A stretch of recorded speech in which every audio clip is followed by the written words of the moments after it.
a defiant champion of a new womanhood. She will be called a flapper. This is the Flapper story. Hey everyone, welcome back to the Mele para One Knits channel.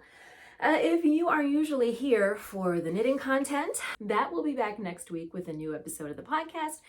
But today we are just talking about sewing, and specifically the giant sewing fail that I recently lived through. Where to begin? Around Christmas time, my sister and I were talking about how fun it would be to get dressed up and go to like a ball or a dance or a gala. But neither of us really have any situations where we need to do that. We don't belong to the kinds of organizations that throw galas. We are not independently wealthy. But we started looking around for something, and what my sister came across was the Bootleggers Ball. So this was an event at a distillery in Frederick, Maryland, a couple of weeks ago. That, as you can tell from the name, was sort of a 1920s themed party. And we thought that would be fun. So obviously we wanted to dress up for this event in period appropriate clothing. It was a flask stuck in the top of your rolled stocking, and hats that looked like flower pots and came down over your head. Your clothes were so slight that you couldn't possibly wear a girdle. I thought it would be a great idea to make my own dress. So dresses from the 1920s are relatively straightforward in that they don't have a lot of shape. They have like a straight body, a drop waist, a lot of fabric, but not a lot of structure. So I thought it would be, it's not like I'm just trying to make like a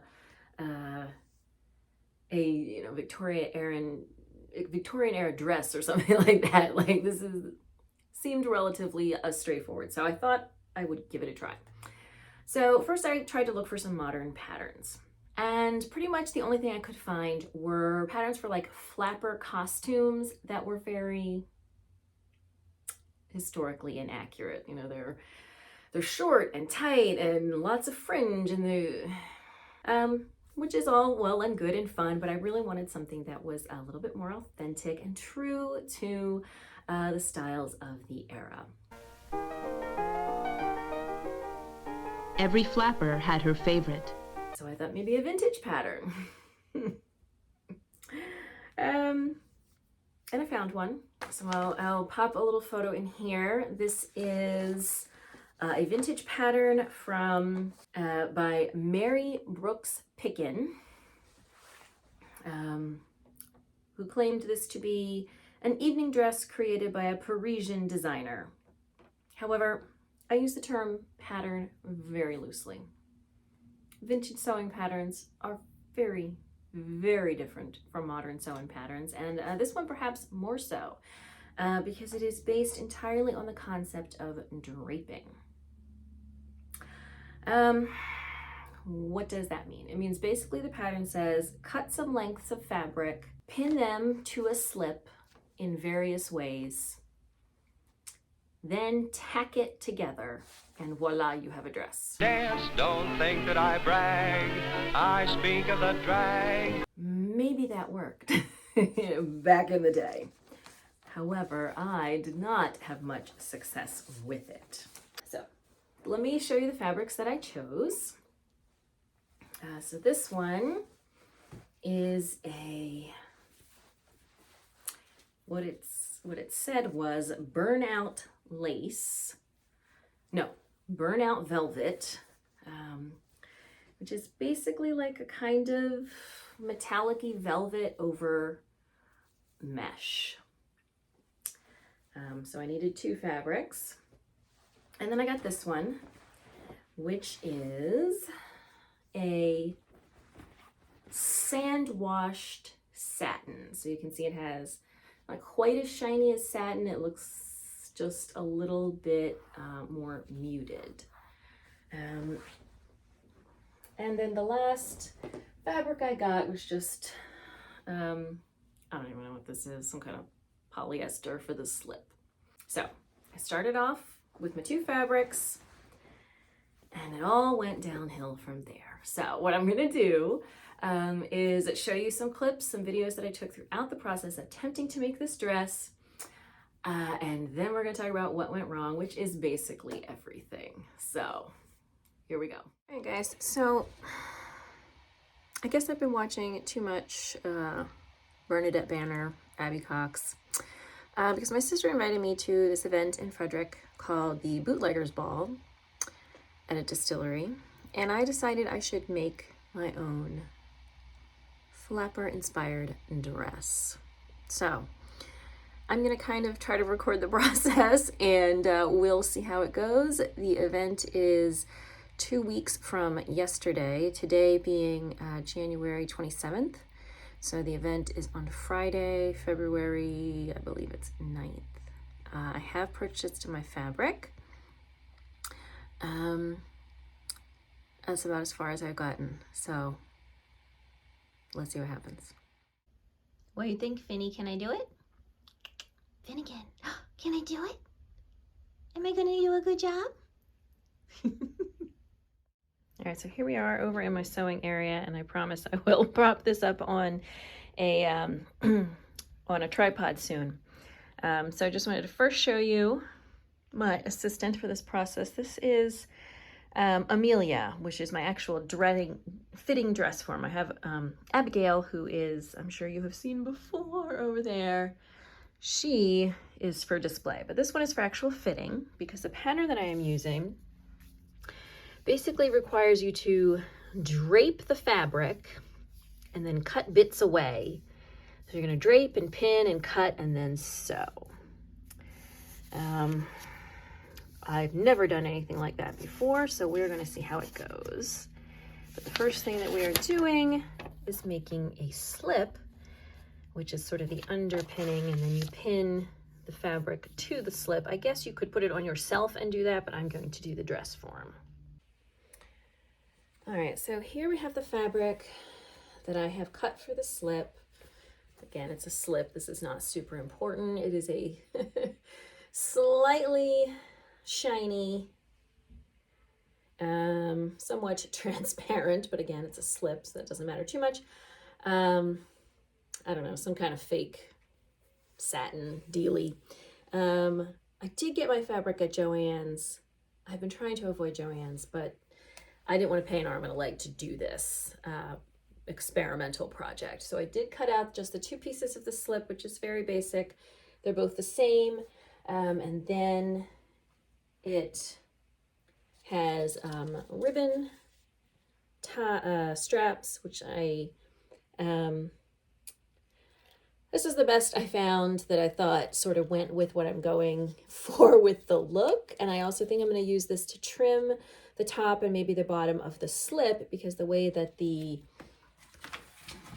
dress looks, it seems like sort of the top edge of your slip might kind of peek out when all is said and done. I don't usually use these kind of like slippery fabrics because they're a little bit maddening. So I really struggle to cut this to be straight and on grain, as they say.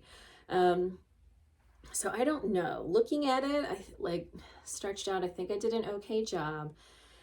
But I do think that the top edge is a little uneven. But what I think I'm going to do is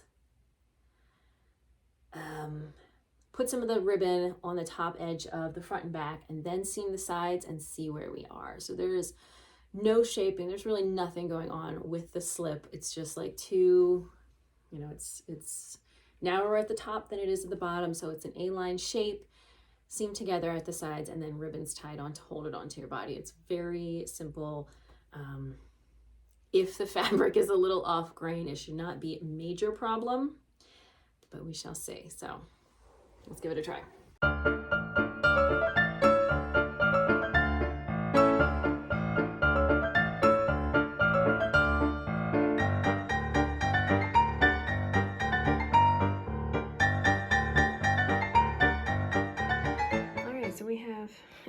something of a slip as my child sings in the background. So I think if I pin and sew the bottom of each strap into the seam allowance from attaching this ribbon here, so the seam allowance is right about here, then it's going to be the perfect length. JJ, please stop making that noise. So what I'm going to do first is baste them in and then try it on, and then I'm going to let this hang because it is, first of all, way too long, and second, completely uneven. The two pieces of the slip ended up not even being the same size, so onward. All right, so I've actually been putting off a lot of the work on this dress because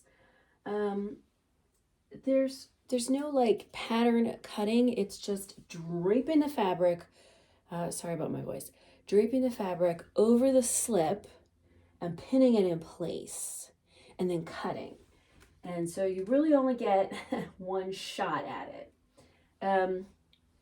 So I just did the first part, which was, it said to pin it here, pin it at the low waistline. So I had tried the slip on, I marked the low waistline spot. I did that. Then it said to cut across the waistline and then to fold in a little fullness here. I'm not sure what that means. I just kind of folded the fabric a little bit and then cut down from the shoulder to the waistline. So I have done the first part. Now I've got, so this is, okay, that's one. This is the fabric that I've cut off. I still have another yard, I think, of this fabric to do the back, or I'll see if this piece is big enough to do the back. Okay, so I'm gonna drape and pin, I guess, the back, and then we start working with the main fabric. However, none of this lace is finished. And I tried folding it to make a hem, and that really did not work. So I have ordered some satin bias tape to finish these edges. I'm not sure at what point I'm going to do that. I don't know, but I've got it, and it should be coming in the mail today. So the other thing I'm doing is probably ordering myself a dress in case this doesn't work. So let's keep going.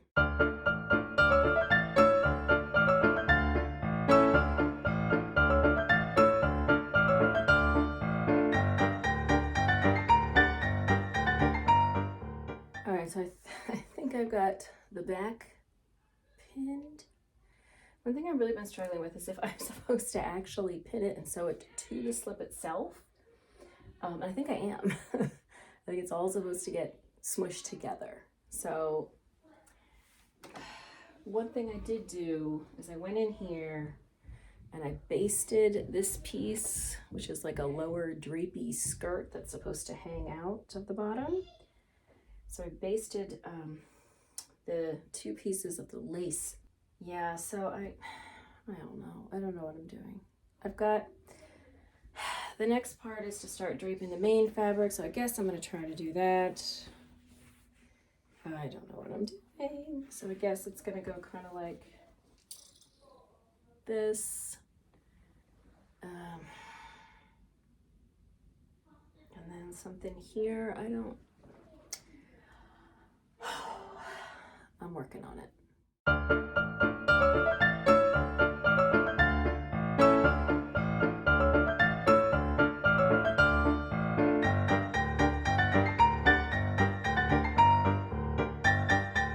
All right, so here we are again.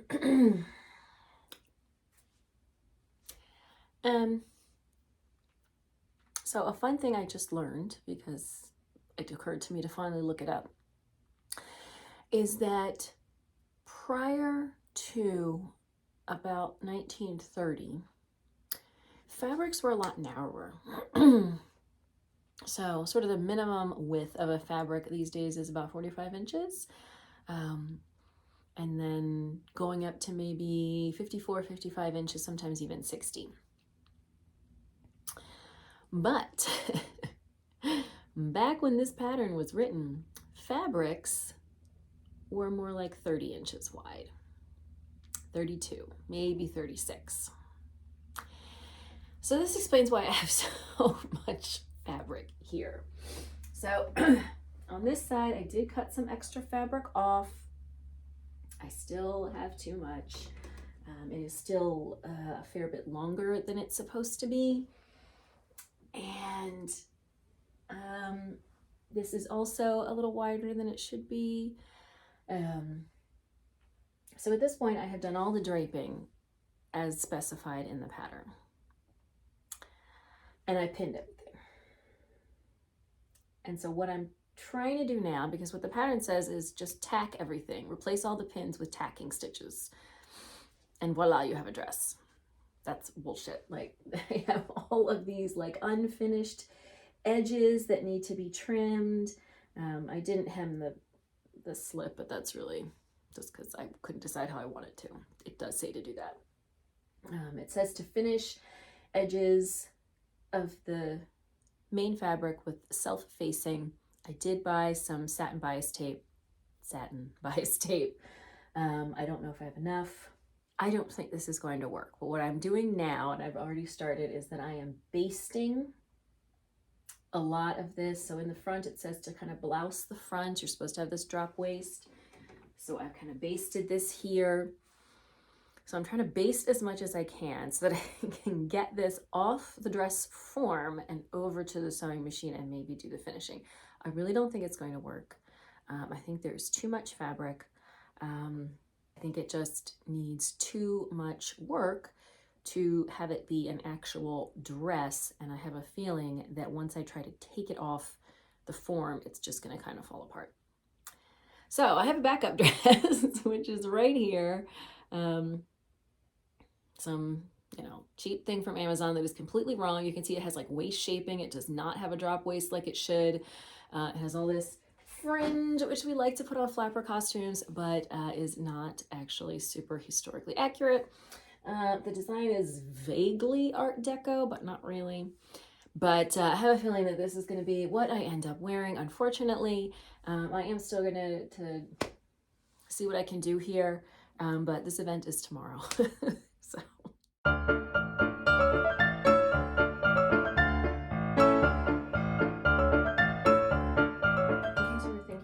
Regular glasses. They're not. These are my my reading glasses because I'm an old lady, and I don't actually need them for reading. I need them for knitting and sewing in low light with dark fabrics or with dark fabrics.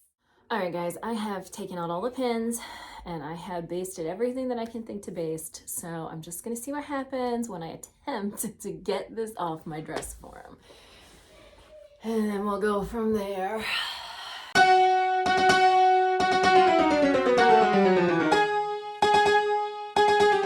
Oh, good. The entire top of my dress form has come off. Okay, that's ridiculous, but all right. Good thing I don't use this thing very often. This is probably a sign. Come on, you can do it. Oh, good. My broken fingernail's getting stuck. Okay, you know what? This is not going well. Come on. All right. Well, it did stay together. And now I guess the next step is to try it on and see what happens. Right, so here we go. It has a drop waist. It has too much fabric on the bottom. This part ended up not getting into the basting, so that will have to be fixed. Again, a lot of this has to be out. There's still a pin in there. I knew it. I already took 2 out. I mean, it's certainly wearable. It needs a belt. The waist, I don't know, is maybe a little low for a drop waist, but maybe not. But there's just too much fabric here. So, I don't know. I'm gonna try a little bit of sewing, see if I can get it under control, and we'll see. It is now almost 5 o'clock on the night before the event. So here we are. What went wrong with this? Things started off well with the slip. The slip underneath is fine. It's that silver shiny fabric. It's basically two squares sewn together. Two rectangles sewn together. That's literally it. I trimmed it with the ribbon that I bought for the straps. I trimmed that all around the front. I was going to put it on the bottom, but I didn't have enough, and so eventually I was just going to hem it, but once this, all went to hell, I didn't even bother with that.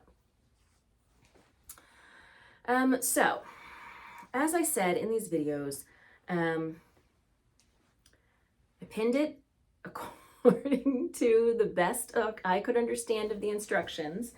Now, the instructions have these just illustrations trying to show you, and for all of the pinning and such that you're doing, it gives you exactly 5 drawings to show you what is supposed to be happening here. But to the best of my ability, I followed the instructions and I pinned it. And I pinned it, and pinned it, and pinned it, and pinned it, pinned it, pinned it, pinned it, and so many pins. And then, rather than try to just tack everything together, I went in and hand basted as much as I could before taking it off the dress form. And then once that was done, and I got it off the dress form, I went in and started some simple sewing. So I sewed the shoulders here, and the waist is supposed to have sort of a blouson effect. So I went in and at first I had hand basted it, and then I went in and sewed sort of the under part together so that it would hold up, to not great effect. You can see here in the back, it's still just hand basted, and that worked better. I did hand baste all of those folds that are supposed to be on the side. And then I tried it on, and I looked like a lump of coal. I had just way too much fabric in the body and hips. So it's supposed to be basically falling straight, and instead it seemed to be growing outward. And it was at that point that I decided this was not going to work. It was not, it just had too much wrong with it to make anything of it. No amount of sewing was going to fix this. And so this is one of the major problems with the draping, because once you drape and cut according to the instructions, if it doesn't work, you're done. You can't do anything else. Your fabric has already been cut. So add to that the fact that the instructions are not super clear, you're really kind of throwing caution to the wind. But let's talk about in general what went wrong here. So first, I simply don't know enough about vintage patterns and vintage sewing to really be successful with it at this point. I've only been sewing for, I want to say, about 3 years, maybe a little bit less. I think I started in like May, so we're a couple months shy of that. May 2021. And even, regular patterns, modern patterns can sometimes be a challenge. So trying to use a vintage pattern, I'm not really ready for that yet. Things I learned far too late. Prior to the 1930s, fabric was much narrower. So when this said, cut this length and pin it, I had the correct lengths, but I did not so much have the correct widths. And I did for one section where it said I was supposed to have pieces that were, 36 by 32 or whatever. I did narrow it down. But I just had too much fabric. It was too much to try to, fold in and pin and drape, for the size of me. And I'm not a particularly tiny person, but it was just too much fabric. 3. This is the guidance from the pattern for the fabric. So first of all, it says for the average figure. Who knows what that was then? I would think it would have been smaller than what I am, but maybe they weren't taller. I don't know. Anyway, 2.5 yards of main fabric. It doesn't give you any guidance about what that main fabric should be. I wanted something really drapey. I got something really drapey. Yeah, this is plenty drapey, drapey. But I think it was a little heavy. So parts that were supposed to kind of fall gracefully were not doing that. They were not falling gracefully. They were just bunching. Fine. 2 yards of lace, and I did not get a lace. I got you saw what it was, but I feel like it has similar texture to lace. So I feel like that part was okay. But it says 2 yards of lace, 18 inches wide. That's not something that I think exists today. And it says the 2 edges should be alike and not have a definite right or wrong side. That was also not possible. I had to get a fabric that I was going to cut down to an 18-inch width. And then I ended up with unfinished edges. Of course, I didn't end up doing anything with that, but I had bought black satin bias tape to finish my edges. But that also was not going to be something I could find anyway. So I don't think I had the right fabric. I think the burnout, what is that? Burnout velvet mesh was close enough to a lace, but it obviously wasn't the right width. And the satin was too heavy. It wasn't airy enough to do, I guess, what it was supposed to be doing. So that was a problem. As I said, the instructions were not super clear in some places. So it says, draw the finished edge of the lace diagonally across the front of the figure to a point on the left side at the low waistline. That could be anything. Like how, but I picked a point. I tried the slip on and marked a point where I thought would be, sort of the traditional drop waist. That I may have picked the wrong spot. Maybe it was too high, maybe it was too low. Which resulted in a lot of kind of bunchy fabric. The other issue is because one of my fabrics was, I think, too heavy, that point pulled, even further downward than where I wanted it to be. Pin the lace to the slip at the waistline, folding in a little fullness at the right underarm seam. I tried to guess what that meant, folding in a little fullness. Who knows? Then they try to get you to have a piece of the lace kind of peeking out from underneath. Way down at the bottom, you can see I've got some lace hanging down. The instructions for that also weren't clear, but that's really just a fun detail to make or break. Also, try as I might to pin things correctly, because first you got your slip, then you're pinning this, then you're pinning this on top. Some of my pins did not make it through all the layers of fabric. So, for example, the back of the, this is the back of the dress, the bottom of the lace here isn't pinned to anything. It's just hanging loose. So that was another challenge. Lastly, it wasn't clear to me at first whether I was supposed to be pinning things directly to the slip and then sewing them onto the slip. And so I started pinning, first just pinning things to each, and then I eventually realized that things were supposed to be pinned to the slip. But I hadn't washed the slip because I thought, originally that I was just going to be kind of pinning around the slip, and then I would take everything off and wash them separately. Whether that had any impact, I don't know, but it was certainly a rookie mistake. Would you like to visit? Where, baby? You haven't seen him in a while. He's getting very big. He's a big boy. He's getting so big. He's like 6 or 7 months old now, I think. Yes, you are. And you're so handsome. There he goes. Off to do some shenanigans. And then the last part, replace all pins with tacking stitches done securely by hand. Now, I don't know what tacking stitches were in the 1920s, but to me, that's just some quick, wrap around a few times to secure a small point. So I didn't do that, I basted. But how were some tacking stitches gonna hold this whole thing together? I have no idea.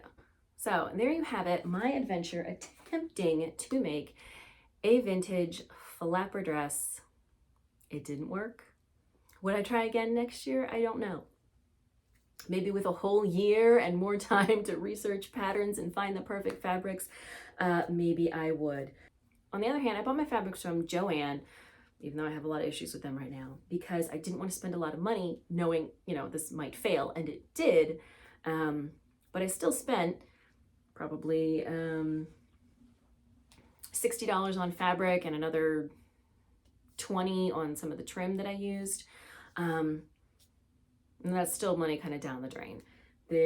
I can, unsew all of this, but it's already cut. It's already cut to the specifications of this pattern, so I'm not sure what else I'm going to be able to do with it. The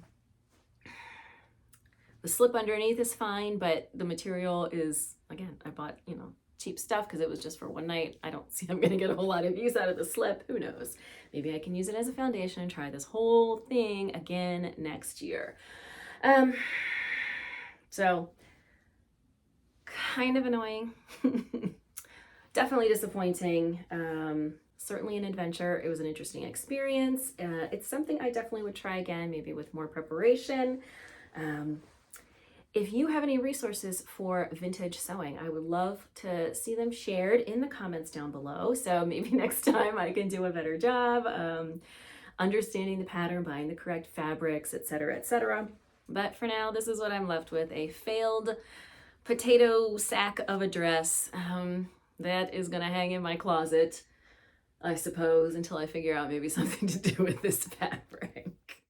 Thank you so much for joining me for today's video. As I said, knitting content. We'll be back next weekend with a new episode of the podcast. Maybe throw some sewing in there too, not about this, but about hopefully a project I will have done by then that will not be a giant fail. If you enjoyed this video, please give it a thumbs up. Don't forget to subscribe to the channel. Not always a lot of sewing content, but some here and there, mostly knitting. Please share the video with a friend who may find it entertaining or amusing, or may be able to commiserate with my sewing adventure fail. If you are looking for me on social media, you can find me on Instagram as Media Peruana, and I will see you soon in another video. Bye.